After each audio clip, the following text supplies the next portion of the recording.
Yo, what's going on, everybody? It's your boy, Mr. Provoked Thoughts, and I'm sitting here about to finish up my shift at the gig.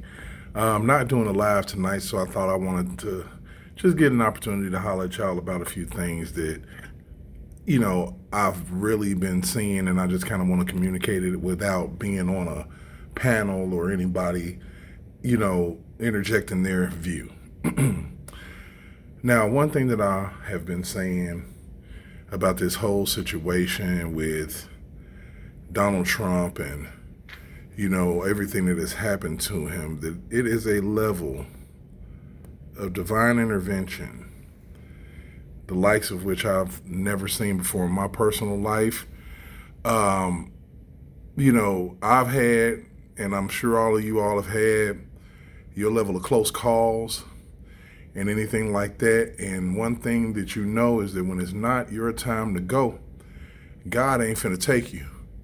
But when it is your time to go, you up out of here. And when we get to talking about purpose and we get to talking about God's purpose, literally, we can't say what God can do for somebody in the positive or the negative. If Donald Trump had have been killed, that's not of God.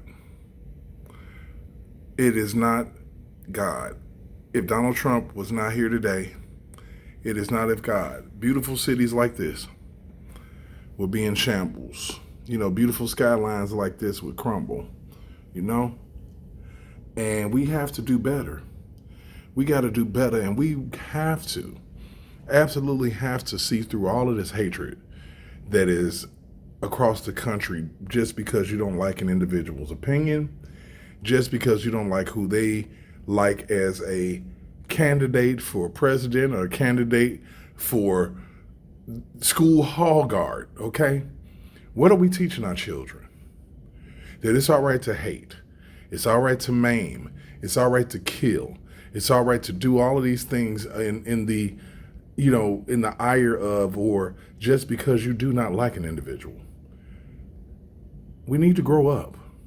Us as adults, man, we don't need to be teaching our next generation this level of vitriol and hatred, because that's not going ahead. It's definitely going backwards. We are literally not being productive in our own personal lives and growing as human beings if we can, glean over somebody's almost death or wish death upon them. Because one thing about it is when the finger is pointed at somebody else, the thumb is pointed back at you. And one thing about it is the good Lord is watching. As you can see, the Democratic Party is absolutely falling apart. And the reason why they're falling apart is because you've tried everything to get a hold of somebody that God has a plan on. I don't care if you like him or not. God made him. So we got to do a little bit better in understanding what we're doing. Hatred and vitriol and Hitler and all of this stuff, Joy Reid, Rachel Maddow, Destiny on YouTube, and all of these people who really want to see a man die. Why? What has he done? Is he Hitler? Has he killed 12 million people? No.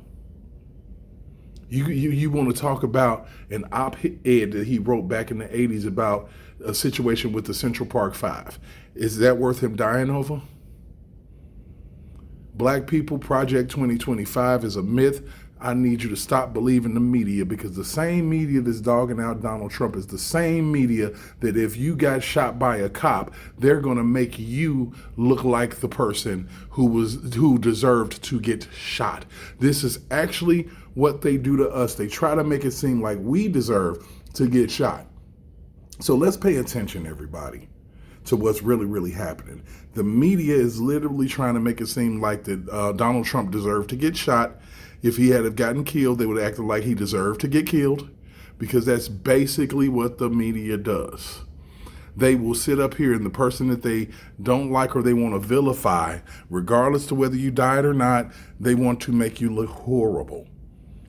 And this is the media that we're believing when they're telling you that Donald Trump is Hitler. We got to do better. Provoke thoughts, out of here.